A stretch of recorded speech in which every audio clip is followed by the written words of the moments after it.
Well, at one stage, it looked like that India would definitely get some kind of a lead in the first innings. They were 377 for 6, but then the lower order once again succumbed. They collapsed, and now India have been bowled out for 387, the same score on which England were bowled out for in their first innings. So no lead for India, no advantage whatsoever for both the teams after their respective first innings. And that is the latest update that we have for you. There's going to be a 10-minute break now, and after that, more than likely there are going to be a couple of overs that the Indian bowlers would be having a go at as far as the England batting is concerned. But Harshad, quick word on India's batting here.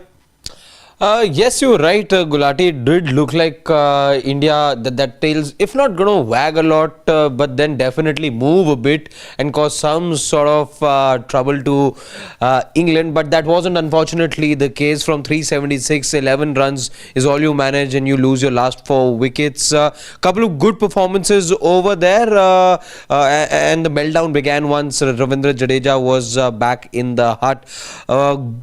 Good bowling, I would say, from England. Definitely had plans. If I remember, we were talking about England not having plans for a couple of batters in the middle. They definitely had plans how to go about their business as far as the Indian tail is concerned. So that stump to stump bowling that we were seeing, that coming in very handy right towards the end, and it is as 50-50 as it gets. However, what is of essence is the fact that the match, however, has lost more than 50% of its time, and that makes things very crucial and interesting over here. What is it that India can produce in the remaining 2 overs? Honestly, I wasn't expecting with quarter to 11 being the time at the moment. 11 o'clock is the cutoff, as we know, that there'd be any play at all. But now that we will be having those couple of overs, as you mentioned, can India do something to suddenly ignite some sort of life into this match? Otherwise, looking at the tepid wicket at hand in Lords, I think too much time perhaps has surpassed for us to now be looking at a result in this match. Yeah, so just a brief about India's batting innings as far as the day 3 is concerned. It began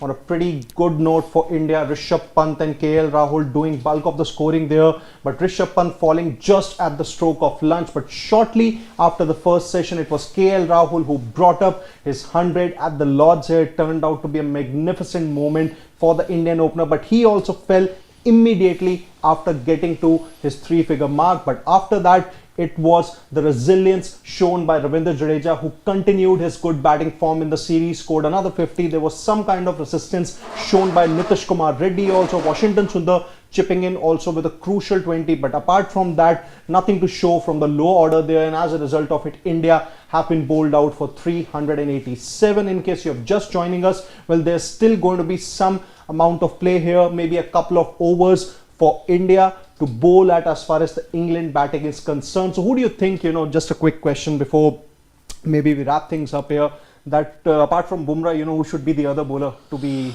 bowling in now? See, basis what you saw, you've seen from both the teams. In fact, there's only a Jasprit Bumrah who's like that standout bowler over here for India. But if I'm just looking at other options that you've obviously got an AajTak who didn't have the kind of match, or hasn't had the kind of match till now as he did in Birmingham.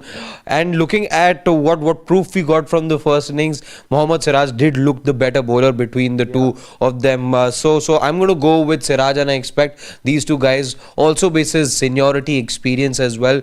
I'm not. I don't think that it'll be an AajTak who will be given the ball over here. Jasprit Bumrah, you'll be lucky if you're able to get 2 Jasprit Bumrah overs and 1 over from Mohammad Siraj as well. But that looks highly unlikely, because you're only going to get about 5 to 6 minutes of play, if not more. Yeah, absolutely. So even my options would be Jasprit Bumrah and Mohammad Siraj. Siraj was terribly unlucky in the first innings. There were a couple of drop catches of his bowling. So I think it makes sense to start with the 2 senior bowlers, with the new ball. But I think whatever said and done, I think it's going to hold India in good stead, starting off day 4, because the ball is going to be new, and usually where most of the wickets actually fell on the first 2 days of the test match, it was in the opening session itself. So that's about it as far as India's batting innings is concerned. 387, no lead for India. We're going to be back very shortly as and when the stumps are called, and then we'll have a lengthy discussion on Sports Today as to what really transpired on day 3 and what could really be India's strategy on the penultimate day of the Lord's Test.